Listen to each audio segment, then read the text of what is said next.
Hello everyone. Chhath पर्व की हार्दिक शुभकामनाएं आप सबको। और आज शाम का अर्घ था, इसलिए मैंने सोचा कि चलो रात में ही पढ़ाएंगे, क्योंकि आज शाम को यूपी, बिहार और झारखंड के लोग तो बिजी रहते हैं फेस्टिवल में। तो इसीलिए मैं इस समय आई हूँ। वन वर्ड सब्स्टिट्यूशन में बेटा 2024 में जितने क्वेश्चंस आए थे वो करीबन हमने जो निकाला है तो 72 क्वेश्चंस निकले हैं। लेकिन एक एक क्वेश्चन का जो चार ऑप्शन में से एक है तो आंसर होगा, लेकिन उसके अलावा जो बाकी ऑप्शंस है उसको भी हम डिस्कस कर लेंगे, क्योंकि आपको पता है किसी भी एग्जाम में जो ऑप्शन में होता है कोई दूसरे एग्जाम में वो क्वेश्चन में होता है। तो चलो आज हम लोग शुरुआत करते हैं। उसके पहले मैं बता दूं बेटा, मेरा बैच नंबर 59 12 तारीख को आ रहा है, 12 नवंबर को। इसमें ये सारे जितने भी चीजें मैं करवा रही हूँ एक्स्ट्रा, वो सब कुछ लोडेड होगा। पूरा grammar, vocabulary, sentence arrangement, cloze test, passages, filling the blank, सब कुछ कंप्लीटली आपको मिल जाएगा। सिर्फ एक बैच लोगे उसमें सब कुछ मिल जाएगा आपको। और स्पोकन वाले याद रखना बेटा, आप स्पोकन में ही एडमिशन लोगे, क्योंकि एसएससी का या बैंक पीओ के जो एग्जाम्स होते हैं उसका अलग बैच होता है, स्पोकन अलग चलता है। चलिए आज हम लोग वन वर्ड सब्स्टिट्यूशन 2024 का एक साथ कंप्लीट कर रहे हैं। A short interesting story about a real person और रियल इवेंट के बारे में अगर एक शॉर्ट स्टोरी सुनाया जाता है, दैट इज कॉल्ड एनेक्डोट।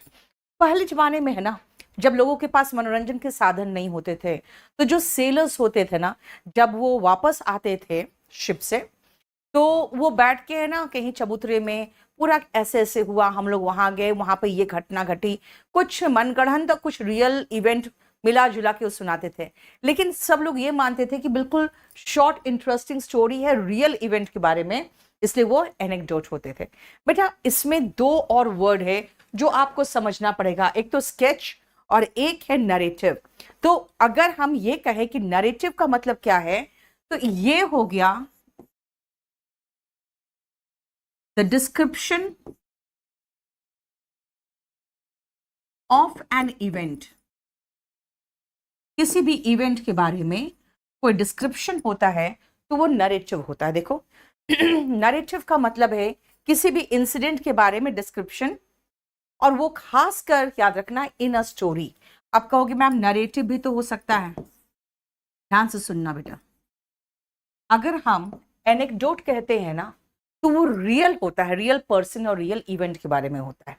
ठीक है, आप नरेटिव तो किसी भी तरह का नरेटिव बना के लोगों को गुमराह कर सकते हो। स्केच, ड्राइंग या फिर rough description of an event. जैसे अगर मान लो कि अगर मुझे कहानी लिखनी है तो पहले मैं एक स्केच बनाऊंगी, यानी शॉर्ट में सब कुछ बनाऊंगी और उसके बाद इलैबोरेट करूंगी। तो देखो स्केच का मतलब होता है, याद रखना, किसी भी इवेंट का शॉर्ट डिस्क्रिप्शन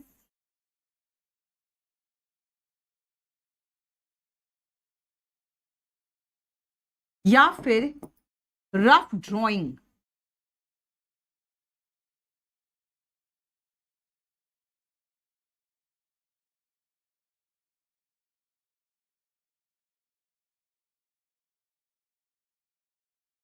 ठीक है, जैसे रफ ड्राइंग थोड़ा सा हड़बड़ी में ही करते हैं, रफ ड्राइंग जिसको आप कह सकते हो रफ ड्राइंग, और सिंपली क्विक ड्राइंग। जैसे आप स्केच बनाते हो ना, तो रफ की जगह पे आप क्विक ड्राइंग लिख दो, क्योंकि स्केच बहुत जल्दी ही बनाने की कोशिश करते हैं। ठीक है, और याद रखना इसमें हम लोग डिटेल नहीं डालते हैं, किसी भी चीज का डिटेल नहीं डालते हैं, विदाउट डिटेल्स।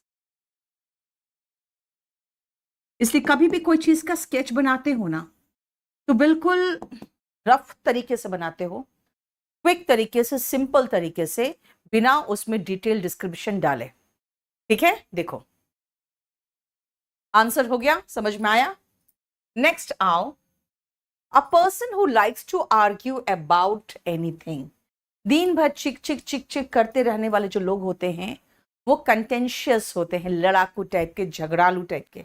ठीक है, ग्राउची, क्वारलसम,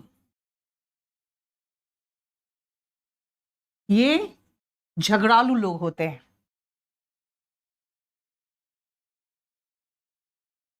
इसमें दो वर्ड और है, वो ध्यान से देखो आप यहाँ पे। वेरेशियस, कावर्ड और रेटिसेंट, तीन वर्ड है। रेटिसेंट होते हैं बेटा चुप रहने वाले, जो ज्यादा नहीं बोलते हैं, ठीक है, चुप रहने वाले, रेटिसेंट, यानी कि क्वाइट जिसको कहोगे, शांत रहने वाले हो गए, नॉट टॉकेटिव।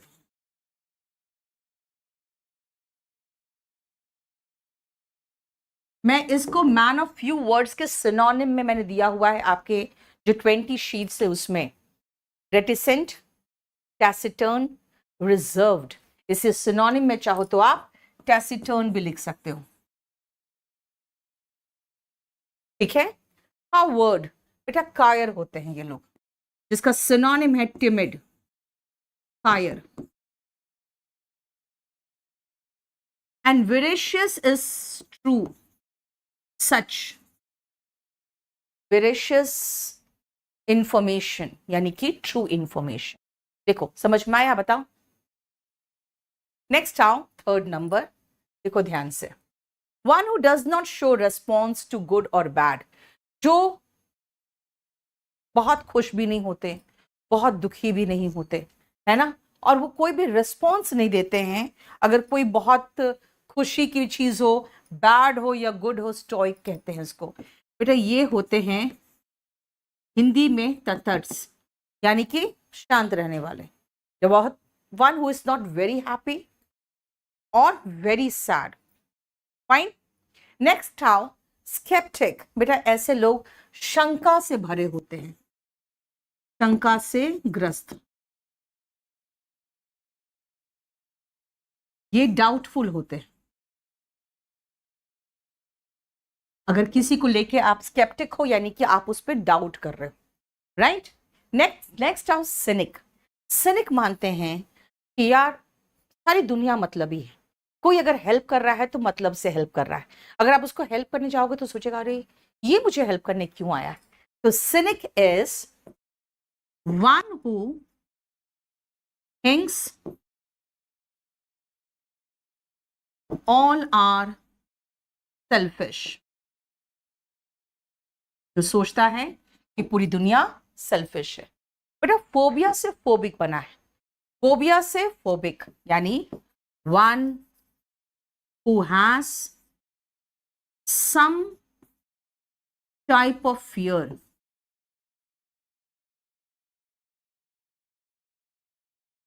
जैसे एक्रोफोबिक जो होते हैं वो हाइट से डरते हैं, है ना। हाइड्रोफोबिक होते हैं, उनको पानी से डर होगा।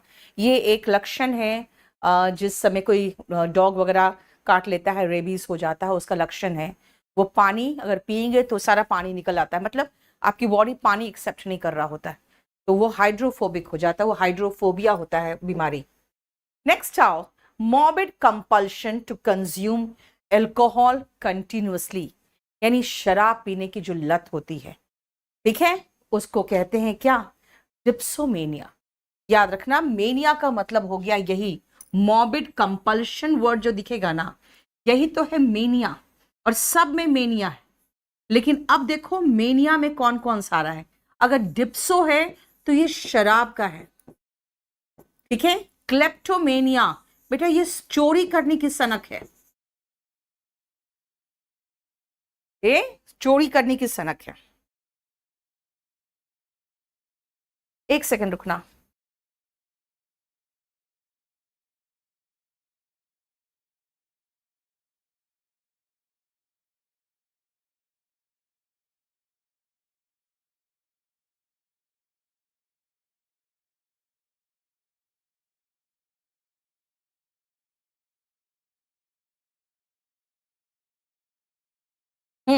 आ जाओ next.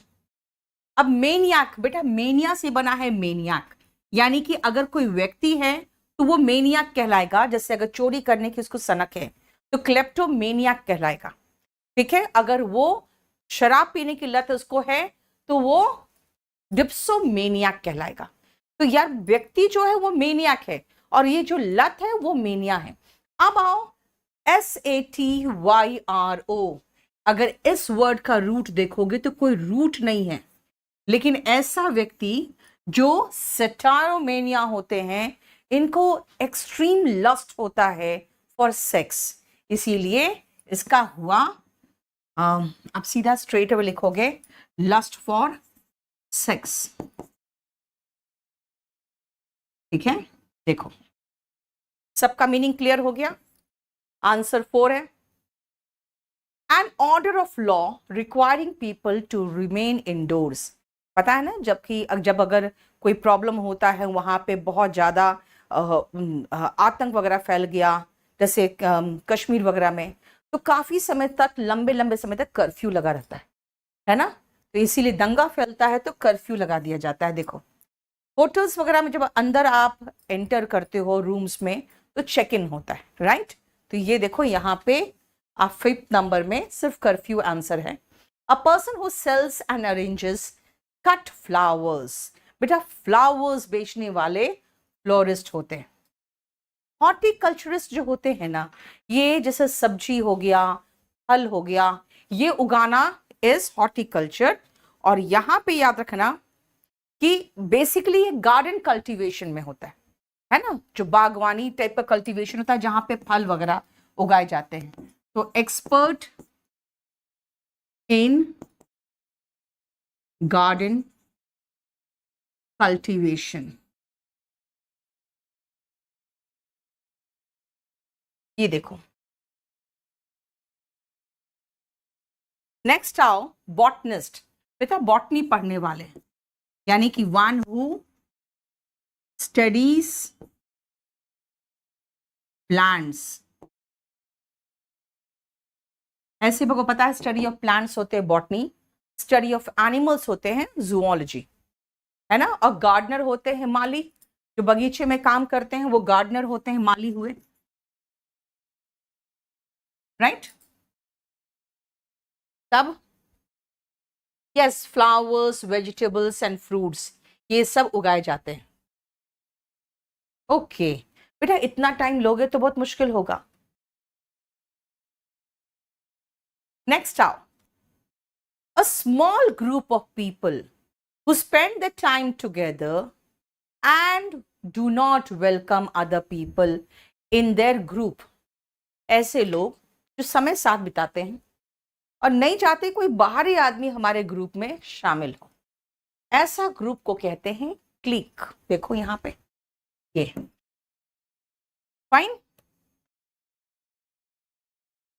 Squad, group of people जो ऐसे टीम काम करते हैं, खासकर आप देखते हो हमारे आर्मीज वगैरह में, है ना, तो वो एक टीम की तरह काम करते हैं। जो टीम का हेड बोलेगा वही मानेंगे। तो स्क्वाड का मतलब हुआ अ ग्रुप ऑफ पीपल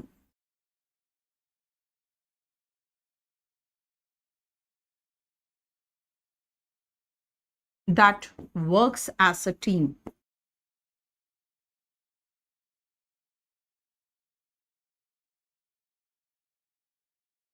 ठीक है। एम्प्लॉयज का मतलब हो गया बेटा कर्मचारी।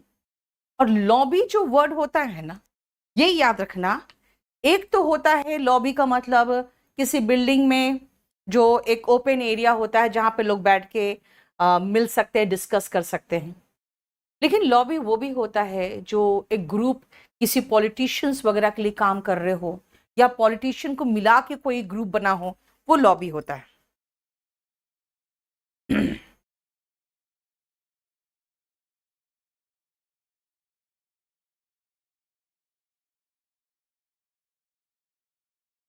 A group of people that tries to influence, ये अपने प्रभाव छोड़ने की कोशिश करता है, a politician।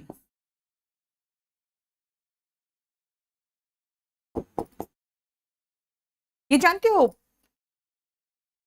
ऐसे लोग जैसे होते हैं ना, जैसे अभी हाल में हुआ था, एक कानून आया था अगेंस्ट द ड्राइवर्स जो हिट एंड रन केस करते हैं। तो सारे जितने ट्रक ड्राइवर्स थे, उन लोगों ने मिलकर हड़ताल किया। अब उनकी लॉबी इतनी स्ट्रांग थी कि फिर सरकार को अपना वो आदेश वापस लेना पड़ा, वो कानून का वो प्रावधान वापस लेना पड़ा। तो ऐसे लोग क्या करते हैं, इन्फ्लुएंस करते हैं किसी पॉलिटिशियन को कुछ करने के लिए, और not to do something.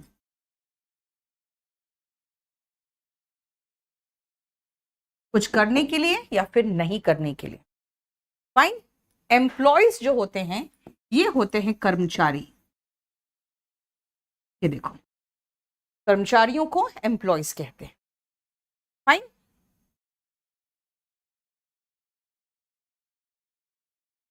Next आओ, a place where fruit trees are grown, orchard। देखो, नेक्स्ट है गार्डन, वो तो आपको पता ही है क्या है, बगीचा। नेक्स्ट है QUAY। बेटा ये इसका प्रोनाउंसिएशन की आता है। QUAY में यू और ए का प्रोनाउंसिएशन ही नहीं है, इसका प्रोनाउंसिएशन है की। और ये होते हैं अ स्ट्रक्चर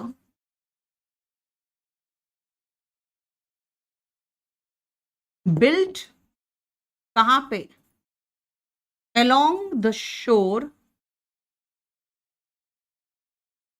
किस चीज का शोर, या तो ओशन का होगा या बैंक ऑफ द रिवर।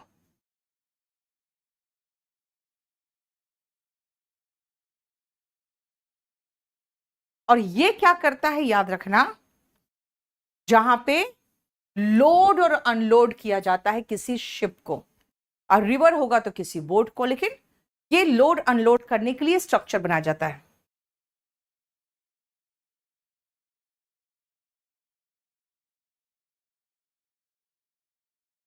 याद रखना सिर्फ ये ओशन ही नहीं होता है। अब रिवर होगा तो रिवर के किनारे बना है तो वो क्या करेगा, शिप से या बोट से लोड अनलोड करेगा, तो रिवर बैंक पे भी बन सकता है ये। म्यूजियम आपको पता है जहां पे चीजें डिस्प्ले होती है, बहुत प्राचीन चीजें भी, किसी के जो बच्चे और बूढ़े लोग हों या जवान लोग हो वहां जाके देखते हैं ना म्यूजियम। मैं गई थी अबू धाबी में तो वहां पे देखा था म्यूजियम। फिर मुझे लगा यार इससे बेहतर तो म्यूजियम हमारे यहाँ पर भी है, लेकिन हम लोग यहाँ पे म्यूजियम देखने नहीं जा रहे हैं। दिल्ली में कहाँ गए, तो अबू धाबी में, वहां के म्यूजियम देखने के लिए। हाँ, a government by the officials, bureaucracy. Bureaucrat होते हैं नौकरशाही, है ना। ब्यूरोक्रेट्स होते हैं नौकरशाह, यानी गवर्नमेंट ऑफिसर्स, और उनके द्वारा शासन। आप कहोगे गवर्नमेंट ऑफिसर्स तो शासन नहीं करते हैं। बेटा एक बार गवर्नमेंट ऑफिसर्स में जाओ, आपको महसूस होगा कि कुछ गवर्नमेंट ऑफिसर्स में वो अपने ही तरह से शासन करते हैं, किसी की नहीं सुनेंगे, है ना, और काम जल्दी नहीं होगा। तो आप कहोगे यार यहाँ तो टोटल ब्यूरोक्रेसी है। ऑटोक्रेसी, तानाशाही, ये है डिक्टेटरशिप। ऑटोक्रेसी में है ना बेटा एक व्यक्ति से राज शुरू होता है, और उसके बाद वो लास्ट में क्या होता है, जब एक व्यक्ति राज कर रहा होता है ना, तो धीरे धीरे वो तानाशाही में ही चेंज हो जाता है। इसीलिए डिक्टेटरशिप, या हम कहेंगे रूल्ड बाय वन, एक व्यक्ति के द्वारा शासन। मोनार्की, राजतंत्र, यानी कि राजा के द्वारा शासन, ruled by a king. Monarch का मतलब ही होता है किंग। ये जो मोनार्क वर्ड है ना, इसका मतलब ही होता है किंग। एंड प्लूटो जानते हो क्या है, ये ग्रीक गॉड है वेल्थ का। देखो कहां से आया है, ग्रीक गॉड ऑफ वेल्थ। वो अगर देखोगे इसका मतलब है कि धनी लोगों के द्वारा शासन। भाई धनी लोग शासन थोड़ी करते हैं, ऑफ कोर्स वो शासन चलाते हैं, क्योंकि बहुत जगह पे ऐसा होता है कि धनी लोगों के हाथ में ही पॉलिटिशियंस खेलते हैं, राइट। तो प्लूटोक्रेसी इज रूल्ड बाय धनी लोग, इज वेल्दी पीपल। ये देखो समझ में आया, बोलो कोई प्रॉब्लम। नेक्स्ट आओ, an often imaginary place or state of utter perfection and happiness।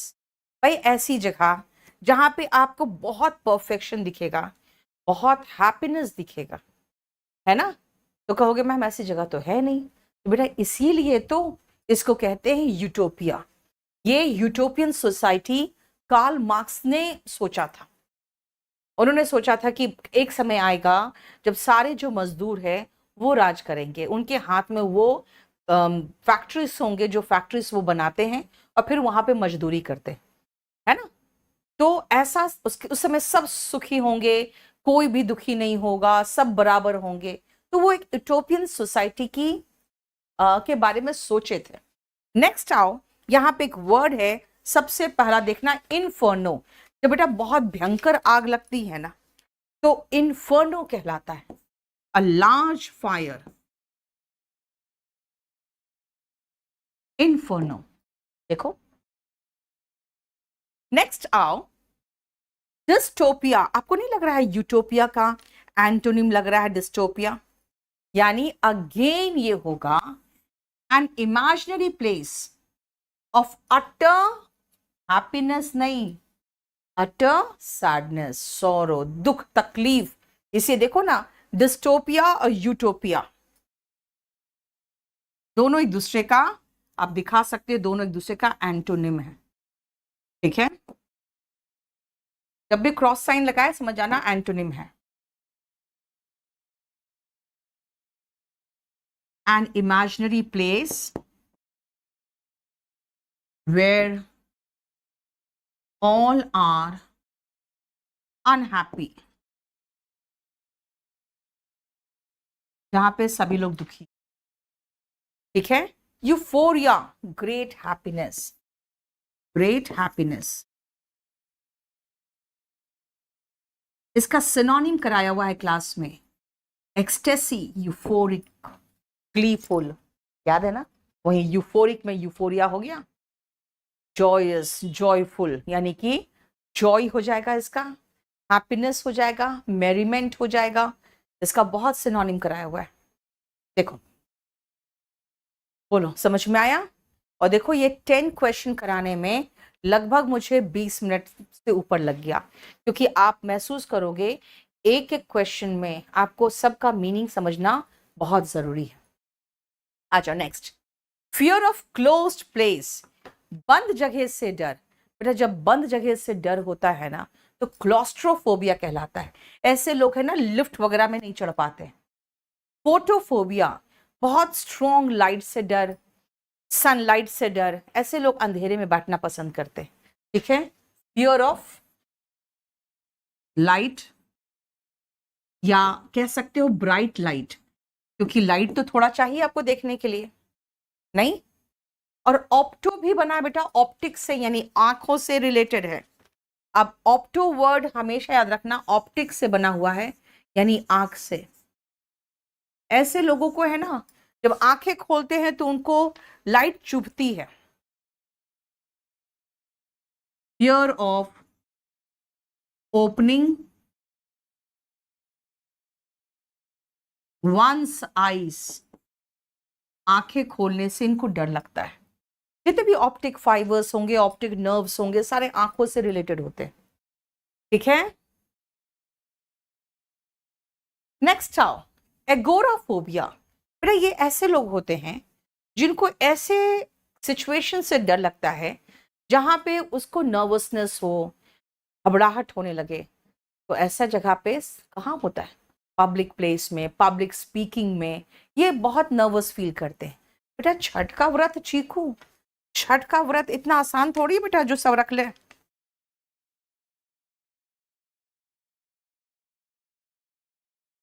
Fear of situations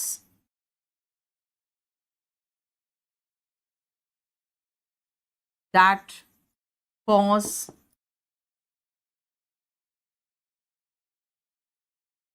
panic और हेल्पलेसनेस, असहाय महसूस करने लगोगे आप।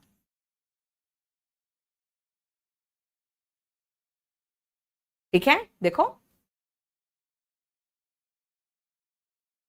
बेटा मैं तो अभी ईडीएम्स करा रही हूं 2024 का। अब इससे आपको एक एक वर्ड याद रखना पड़ेगा। फोटोफोबिया, लाइट से डर। ऑप्टोफोबिया, लाइट से इतना डर कि आंख खोलने से डर लगे।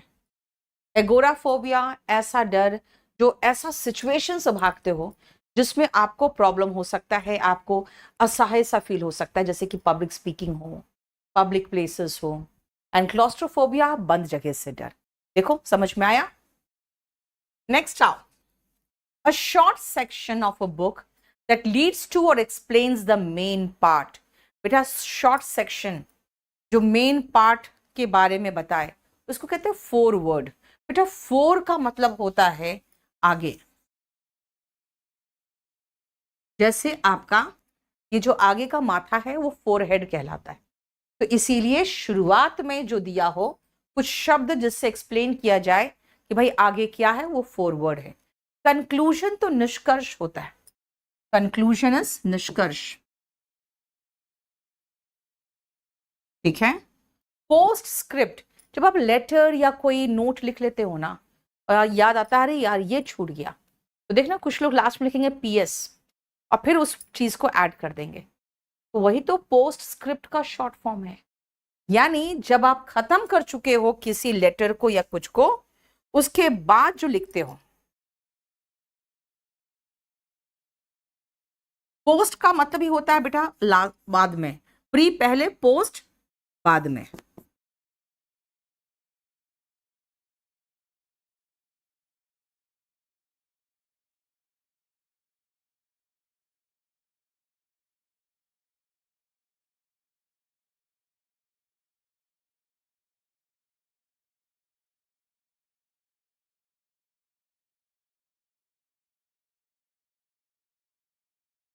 ठीक है,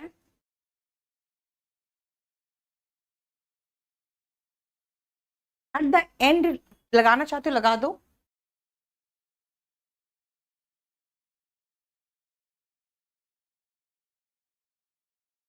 हर्ष कश्यप, बस 12 तारीख से आ रहा है बेटा। एंड पैराफ्रेज, कभी कभी आपको है ना, देखोगे कोई चीज को एक्सप्लेन कर दोगे टीचर के रूप में, फिर टीचर को देखोगे आसान शब्दों में उसको फिर से दूसरे तरीके से एक्सप्लेन करेंगे, दैट इज कॉल्ड पैराफ्रेजिंग। तो याद रखना कि जब वो पैराग्राफ को अलग वर्ड में एक्सप्लेन कर रहे हैं ना, that is called paraphrasing.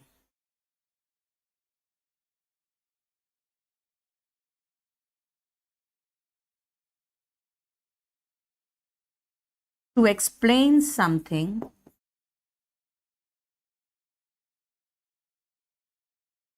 in different words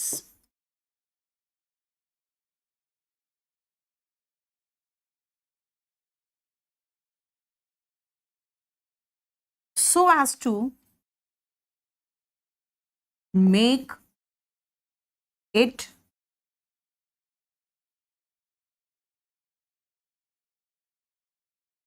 easier to understand।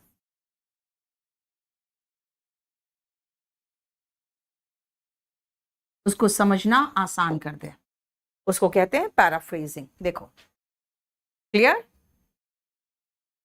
बोलो। नेक्स्ट आओ, an instrument for viewing distant objects in space.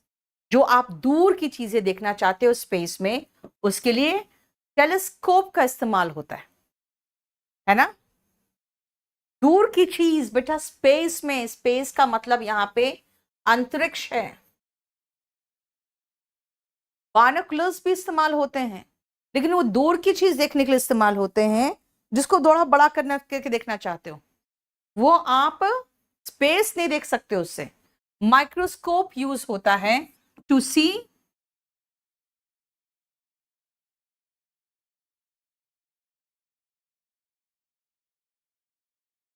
Instrument used to सी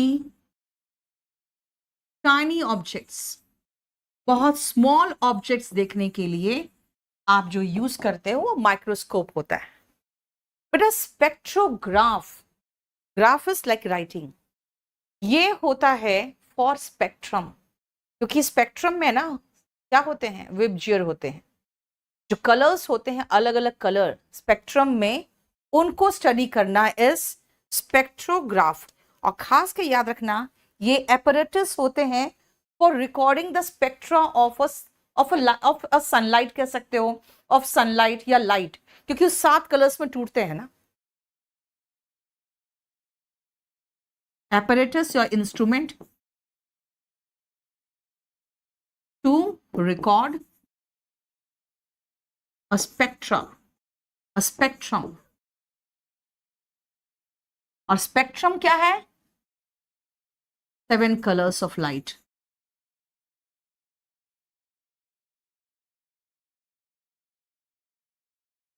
ठीक है, देखो, बोलो कोई प्रॉब्लम? बाई का मतलब 2 होता है। बाइनोकुलर्स में देखना 2 ऐसे रहेंगे जिससे आप दूर की चीजें देखोगे। Instrument used to see far away things.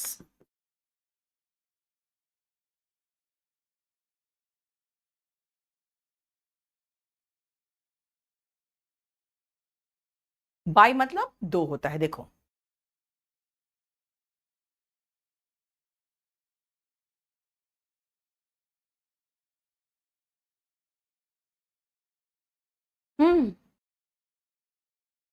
Volume 2 करना जरूरी है बेटा। वॉल्यूम 2 में प्रैक्टिस के लिए बहुत अच्छे क्वेश्चंस कर लोगे तो अच्छा रहेगा।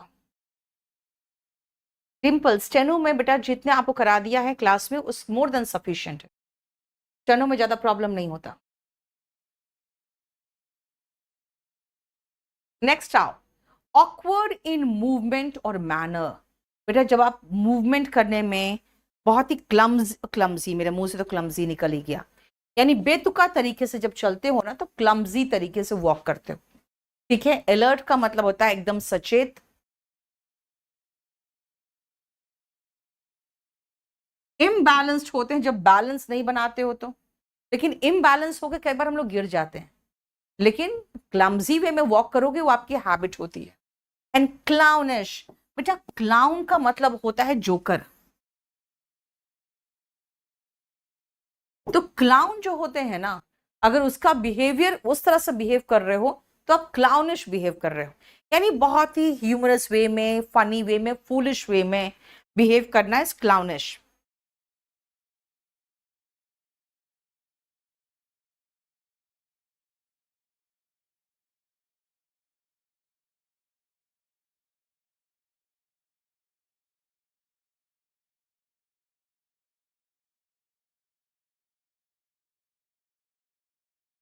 एग्जैजरेटेड का मतलब होता है बढ़ा चढ़ा के, और फूलिशली मतलब एकदम मूर्खतापूर्ण तरीके से कोई चीज बढ़ा चढ़ा के इज क्लाउनिश। देखो नेक्स्ट आओ, a person who is train to travel in a space craft.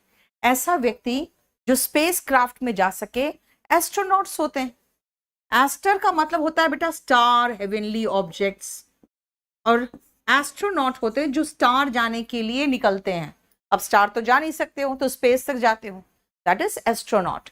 और इसको जो यूएसएसआर था उन्होंने इसको कॉस्मोनॉट बोला था। यूएसए एस्ट्रोनॉट वर्ड यूज करते थे। बेटा एंथ्रो वर्ड जहां दिखे, एंथ्रोपो समझ जाना मैन, इंसान। तो एंथ्रोपोलॉजिस्ट होता है वन हु स्टडीज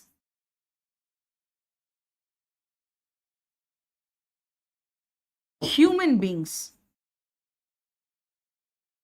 अब मानव की शुरुआत कहाँ से हुई, कैसे कैसे आगे बढ़े, ब्रेन कैसे डेवलप हुआ, तो ये जो होता है ना मानव शास्त्र जिसको कहते हैं वो है। एल्केमिस्ट, जो एल्केमी पढ़ते हैं वो एल्केमिस्ट होते हैं। अब भाई एल्केमी क्या है, तो वो अब तो हम जानते हैं ऐसा कुछ नहीं हो सकता, लेकिन पुराने जमाने में ये माना जाता था कि कुछ ऐसा तरीका हो सकता है जिससे लोहा और पीतल ये सबको हम सोना में चेंज कर सकते हैं। तो दैट वाज अ साइंस, उस समय बिलीव किया जाता था टू चेंज बेस मेटल्स यानी कि सस्ते मेटल्स इनटू गोल्ड, है ना।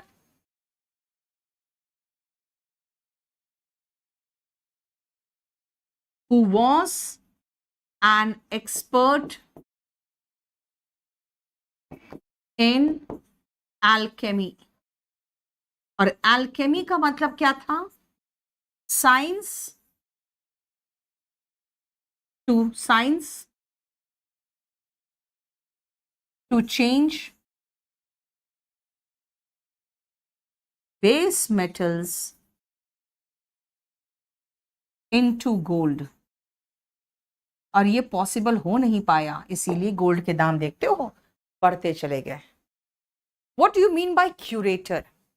एक ऐसा व्यक्ति जो एक्सपर्ट है कि म्यूजियम में चीजें कैसे संरक्षित की जाती है वो जानते हैं वो. तो what is a curator? One who looks after. Look after का मतलब देखभाल करना होता है. Looks after things in a museum. ये देखो, म्यूजियम में चीजों का देखभाल करने वाले क्यूरेटर कहलाते हैं. आप देख रहे हो, एक एक मीनिंग मैं आपको दे रही हूं सिर्फ इसीलिए कि सारे मीनिंग आपको याद करने पड़ेंगे बेटा. याद रखना, ये सारे मीनिंग आपको याद रखने पड़ेंगे.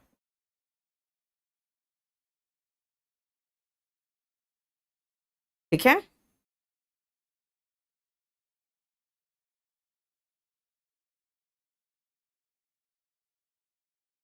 आ जाओ नेक्स्ट.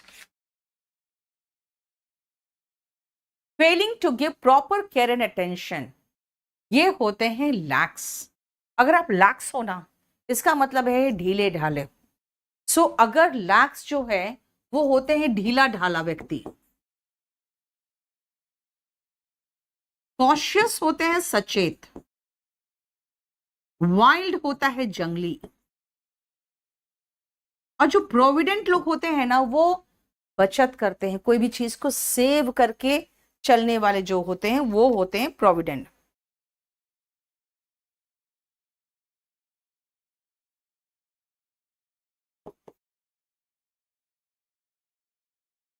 सेविंग लगा दो.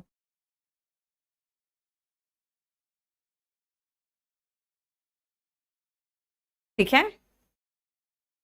नेक्स्ट आओ. That which can not be conquered, जिसको कब्जा करना मुश्किल है, जिसको जीत के अपने अधीन करना मुश्किल है, वो होता है इनविंसिबल. बेटा इसका हिंदी होता है अजय, जिसको जीता ना जा सके. इनविजिबल, जो गायब हो जाए. That we can not C.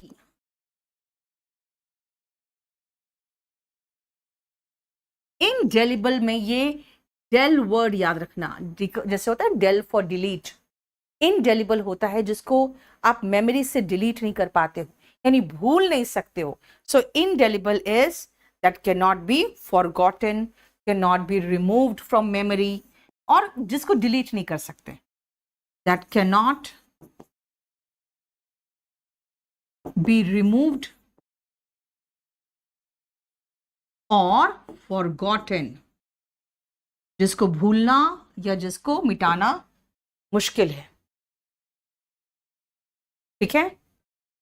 Next our third, ineffable. इसका मतलब होता है कि इतना सुंदर जिसको डिस्क्राइब करना मुश्किल हो. Too beautiful to describe.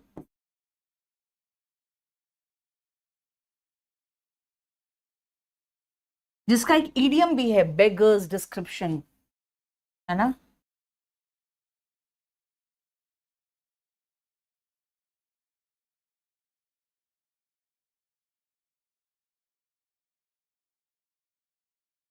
The list of subjects to be discussed at a meeting. Meeting शुरू होने वाला है. मैं अपने स्टाफ से पूछूंगी, भाई मीटिंग का एजेंडा क्या है. यानी एजेंडा होता है कि अभी हम डिस्कस करने वाले हैं. डिस्कस हो गया तो उसका है ना मिनट्स लिखा जाता है. तो ये मिनट्स जो होता है ना, टॉपिक्स या पॉइंट्स जो डिस्कस हो चुका है मीटिंग में. बेटा मिनट्स कहा मैंने, माइन्यूट भी सेम स्पेलिंग होता है, उसका मतलब होता है बहुत छोटा सा, सूक्ष्म, टाइनी. लेकिन यहां पे हम एजेंडा का मतलब, भाई अभी मीटिंग शुरू नहीं हुआ है, वो एजेंडा है. मीटिंग खत्म हो गया, उसका जो पॉइंट्स बना वो मिनट्स कहलाएगा.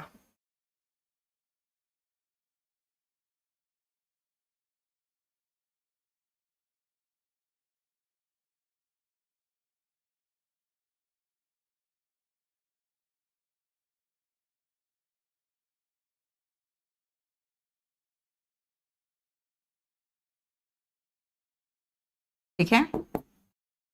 ऑब्जेक्टिव तो आपका उद्देश्य होता है कि भाई तुम ऐसा काम क्यों किए, तुम्हारा ऑब्जेक्टिव क्या था, उद्देश्य, मोटो, मोटिव जिसको कहोगे। एंड मेन्यू तो पता है आपको, लिस्ट ऑफ जो डिशेस होते हैं आपके किसी रेस्टोरेंट में, तो क्या कहलाते हैं, मेन्यू। मीनू मत बोलना इसको।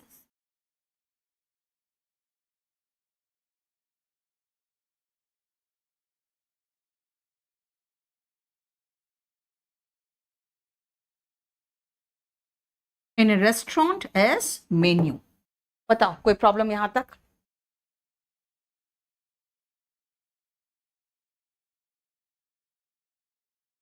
ओके, नेक्स्ट आओ, a place where birds are kept, जहां पे पंछी रखे जाते हैं बेटा, वो एवियरी होते हैं। जू होते हैं जहां पे एनिमल्स रखे जाते हैं।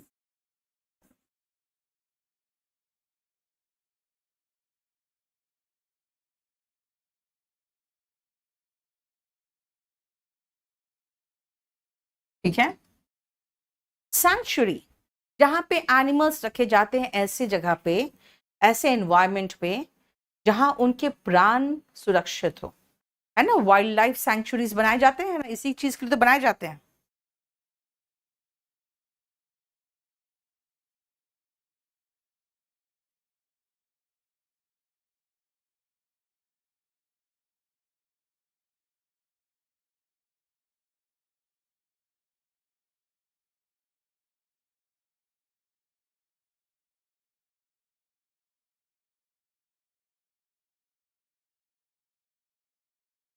ये हंटिंग से बचाने के लिए सैंक्चुरी होते हैं। और हाइव या बी हाइव, दोनों में से कुछ भी बोल दो, ये होते हैं छत्ते मधुमक्खी के।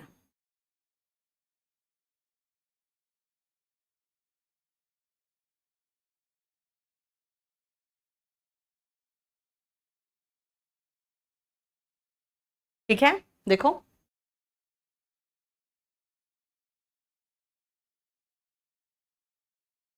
बेटा, सीरियल टारगेट करने के लिए बैच नंबर 59 है ना, 59 है, हाँ, बैच नंबर 59 लोग हैं।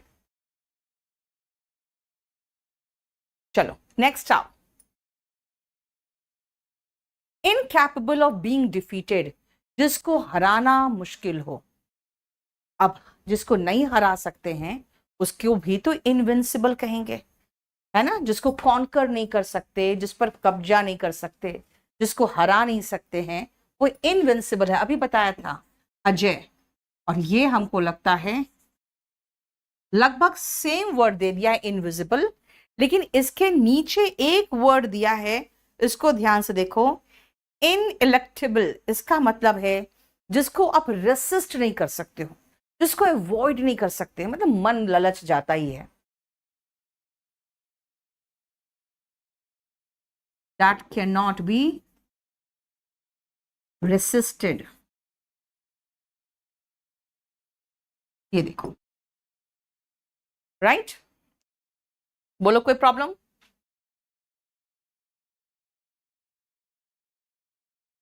विच डिग्री इज बेस्ट? कोई डिग्री नहीं बेटा, आपके पास ग्रेजुएशन की डिग्री होनी चाहिए, बस हो गया। ठीक है, ऐसा नहीं साइंस आर्ट्स इसकी कोई ऐसा जरूरत नहीं होती। कैन नॉट बी करेक्टेड, जिसको सुधारा नहीं जा सकता है। देखो करेक्ट का यहां पे आपको दिख रहा होगा रूट। इनकॉरिजिबल, इलेजिबल होते हैं, अपठनीय, that can not be read, जिसको रीड करना मुश्किल हो, इलेजिबल। इनक्रेडिबल, इसका मतलब है जो विश्वास नहीं होता है, ऐसा भी हो सकता है ना। देखते हो एडवर्टीजमेंट में आता है इनक्रेडिबल इंडिया, इसका मतलब अविश्वसनीय, that can not B believed. इसका हिंदी में आता है अतुल्य भारत, बेटा अतुल्य नहीं है ये, है ना। हिंदी का एडवर्टीजमेंट अलग होता है। और इनएलिजिबल, आप योग्य नहीं हो, अभी ग्रेजुएशन नहीं किए हो, तो आप इनएलिजिबल हो सीजीएल के लिए, यानी अयोग्य। ये देखो,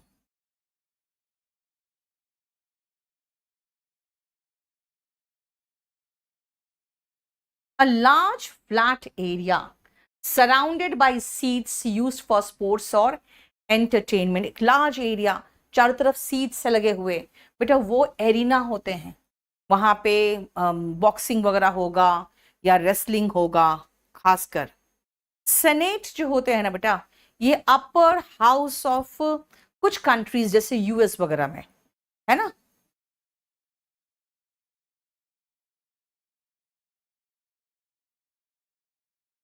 जैसे यहाँ पे अपर हाउस को हम लोग क्या कहते हैं, राज्यसभा कहते हैं ना, वहां पे सेनेट होते हैं।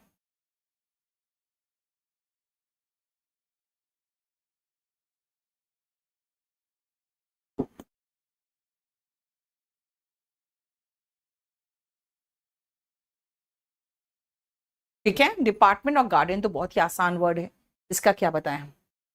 नेक्स्ट आओ, अ पीरियड ऑफ 10 years, बेटा सेंचुरी होते हैं 100 का, डिकेड होता है 10 का, और बाइनियम होते हैं 2 का, और लस्ट्रम होते हैं 5 का। ये देख लो, ठीक है, बोलो कोई प्रॉब्लम यहां तक।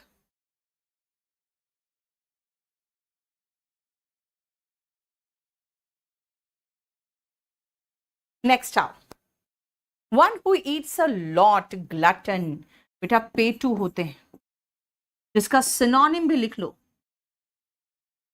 गुरमेट। शॉफर होते हैं प्राइवेट कार्स के जो ड्राइवर्स होते हैं, खासकर यूनिफॉर्म में शॉफर होते हैं, a private car driver.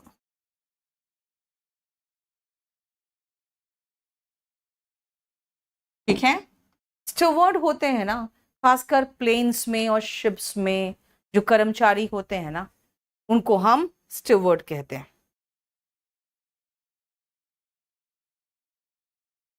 A person who, खासकर मैन है ना, who looks after passengers on a ship or plane।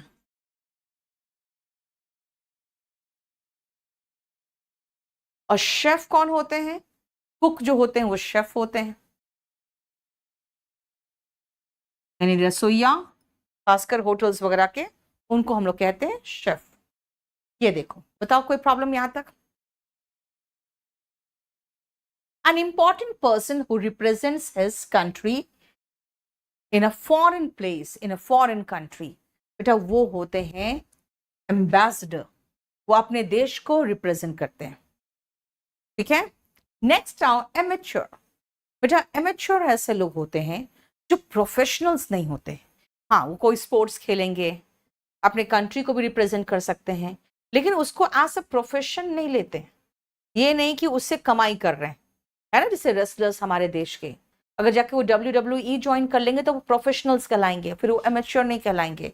इसका मतलब है one who plays some sports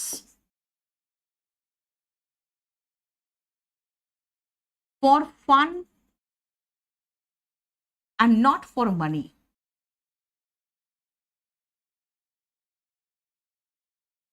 आप खाली नॉट फॉर मनी भी लिख दोगे तो भी चलेगा, one who plays some sports not for money, वो प्रोफेशनल नहीं होते। ऑल्ट्रुइस्ट, जो सभी के प्रति काइंड है। ऑल्टर का मतलब होता है अदर, ट्रू मतलब सच्चा, जो अदर्स के प्रति सच्चा हो वो ऑल्ट्रुइस्ट कहलाते हैं, जिनको हम लिखेंगे काइंड, दयालु। देखो, एनोनिमस, बेटा ये एन का मतलब होता है नेगेटिव बनाने के लिए, और निम का मतलब नेम होता है। एनोनिमस होता है गुमनाम, विदाउट नेम। कभी कोई कोटेशन देखोगे, बहुत सुंदर कोटेशन होगा, देखेंगे यार लिखा किसने है, नीचे लिखा रहेगा एनोनिमस, इसका मतलब गुमनाम है, किसने लिखा है नाम पता ही नहीं। नेक्स्ट आओ, one who speaks less in a forum, बेटा जो चुप रहता है वो रेटिसेंट होते हैं, लोक्वाशियस होते हैं टॉकेटिव, ये इसका एंटोनिम होता, रेटिसेंट होते हैं चुप रहने वाले।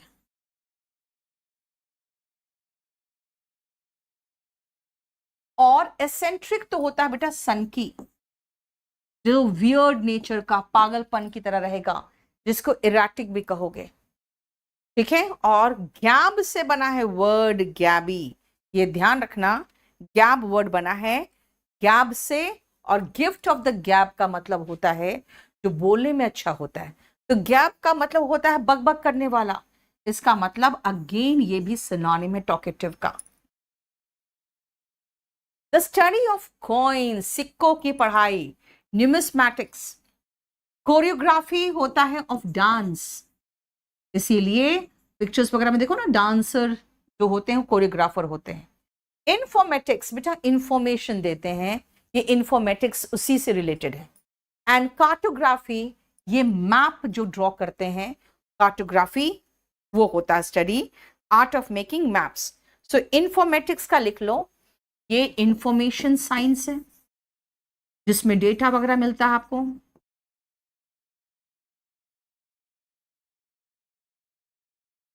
And cartography is art of drawing maps.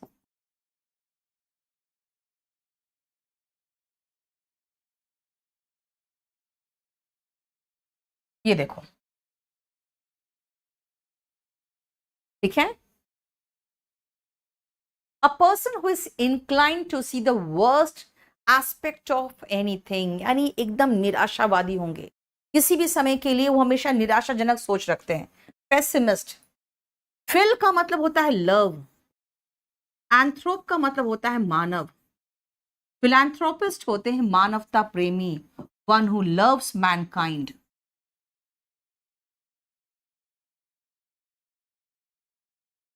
मानवता प्रेमी, one who loves Mankind.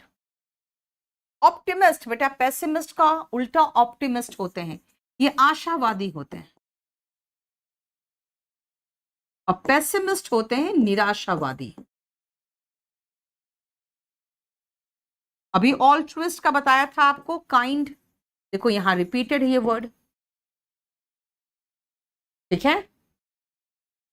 Cloze test भी कराए हुए हैं बेटा इसी मुझे लगता है इसी चैनल में कराए हुए हैं, वो देख लो आप। A thing fit to eat, जो चीज आप खा सकते हो एडिबल होता है। पैलेट जानते हो, आपके मुंह के अंदर जो होता है ना वो पैलेट होता है, जो तालू होता है ऊपर वाला भाग। अनपैलेटेबल होता है जो खाने में अच्छा ना लगे, not pleasant to taste, not pleasant to taste, गंदा लगे, क्योंकि पैलेट का मतलब ही हो गया आपका तालू, तो मुंह के अंदर जो अच्छा नहीं लगता वो अनपैलेटेबल है, ठीक है। And toxic is poisonous,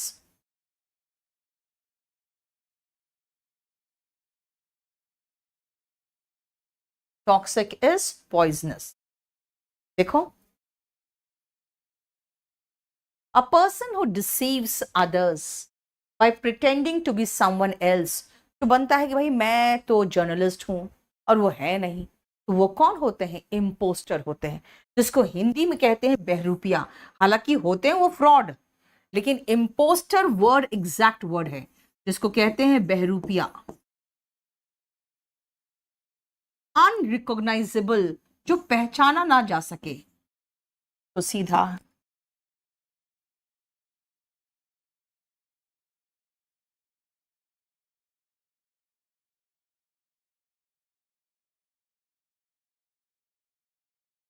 and inaccessible his, जिसके तक पहुंचना मुश्किल हो। जैसे अगर आप चाहोगे भाई प्राइम मिनिस्टर से मैं मीटिंग करना चाहूंगा, नहीं कर सकते भाई, क्यों, one who can not B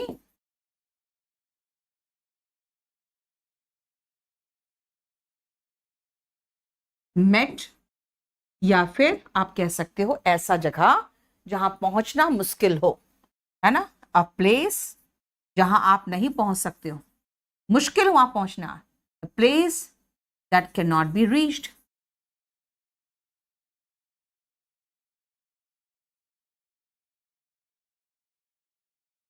ठीक है, बताओ, हमने 30 आज करा दिया आपको। अब इसका नेक्स्ट भाग मैं कल कराऊंगी, और कल मैं शाम को 7:30 बजे इसको पूरा फिनिश कराऊंगी। मेरा 72 करीबन है क्वेश्चंस उसमें, तो इसमें आधा तो लगभग हो गया है और 40 के लगभग क्वेश्चंस और बचे हुए हैं। ठीक है, ये हमारा जो बैच है बेटा, इसमें हम पूरा सब कुछ आपको फिनिश करके देंगे। और ये 2024 का मैं अभी वन वर्ड सब्सटीट्यूशन करा रही हूँ, ये सारे बैचेस को भी करा रही हूँ। याद रखना, सिर्फ ग्रामर नहीं करना है, ग्रामर तो मैं आपको बहुत डिटेल में कराऊंगी, लेकिन ग्रामर के अलावा cloze test, sentence arrangement, vocabulary, filling the blanks, ये सब कुछ करना जरूरी है। और ये हमारा बैच नंबर 59 आ रहा है। जो बैच नंबर 59 के साथ चाहते हो कि लाइव क्लास के साथ हम वीओडी भी लें, तो वो ये बैच लेना जिसमें आपको 59 लाइव और वीओडी मिल जाएगा आपको इंग्लिश स्पेशल का। इसके अलावा अगर आप चाहते हो कि मुझे बहुत अच्छा इंग्लिश बोलूं भी और लिखना भी आए, तो ऐसा बैच लो जिसमें आपको स्पोकन, कंपल्सरी और एग्जाम की तैयारी तीनों हो जाए। और वो ये है A to Z, जिसमें आपको वीओडी एंड लाइव सब मिल जाएगा। इसके अलावा केडी कैंपस के जो ऑफलाइन के टीचर्स हैं वही सेम ऑनलाइन भी पढ़ाते हैं। तो अगर आप ऑफलाइन पढ़ना चाहते हो तो आप ये बैच लेना जिसमें आपको मैथ्स, रीजनिंग, इंग्लिश, जीएस सब कुछ बहुत डिटेल में कंप्लीट होगा। प्लस सबका वीओडी मिल जाएगा, फ्री 300 फुल लेंथ टेस्ट मिल जाएगा। ये पूरा कंप्लीट आपको मिलेगा। 12 नवंबर से नया बैच आ रहा है, इसका चार्जेस है 3999। लेकिन कुछ लोग कहते हैं कि मैम हमें सिर्फ इंग्लिश बोलना सिखा दो, तो वो आप लोग हैं स्पोकन इंग्लिश, जिसमें आपको बहुत बढ़िया से हम 2 बैचेस दे रहे हैं, जिसमें एक तो लर्निंग इंग्लिश जो है इन 60 डेज, और रिसेंटली एक बैच हमने खत्म किया है, बैच नंबर 23। दोनों वीओडी में है क्योंकि दोनों खत्म हो चुका है। एक से पढ़ो, दूसरे से प्रैक्टिस करो, और ये पूरा कंप्लीट आपको मिलेगा। ऐप डाउनलोड करिएगा केडी लाइव ऐप को प्ले स्टोर से जाके। Thank you so much. कल मुलाकात होगी आपसे इसका नेक्स्ट और आखिरी भाग जो है उसके साथ। ये हम करा रहे थे आपको वन वर्ड सब्सटीट्यूशन 2024 CGL का। Thank you so much. Good night.